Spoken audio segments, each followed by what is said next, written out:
Kia സ്പോർട്രേജ്. എൻ്റെ fan ഉണ്ടല്ല, fan അഴിച്ചു മാറാൻ വേണ്ടിയിട്ട് അഴിച്ചതാണ്. ബമ്പർ ഇളക്കണം.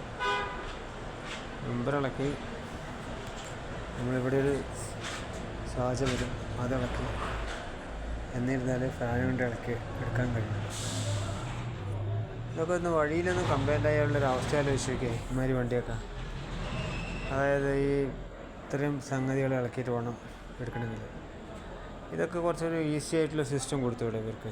കാരണം ഫാനൊക്കെ എപ്പോൾ വേണമെങ്കിലും കംപ്ലൈൻ്റ് ആവുന്നതാണ്. അപ്പോൾ നമുക്കത് ഈ ഒരു ഭാഗത്തോടെ എടുക്കാൻ ഫ്രീ ആയിട്ട് വരുന്നൊരു കണ്ടീഷനിൽ എടുക്കാൻ പറ്റുകയാണെങ്കിൽ വളരെ ഒരു നല്ലൊരു മെക്കാനിസമാണ്. ഇതെന്ന് വെച്ച് കഴിഞ്ഞാൽ ഇത് പെട്ടെന്ന് ആരും പിടിക്കില്ല. പിന്നെ കിട്ടിയത് തന്നെ ഇതുണ്ടോ, ഇത്രയും ഭാഗം ഇളക്കണം എങ്കിലേ ഇത് ഫാൻ വരുള്ളൂ. വല്ലാത്തൊരു സ്ഥിതിയാണ് കുറേ കാര്യം ചെയ്തിട്ടുള്ളത്.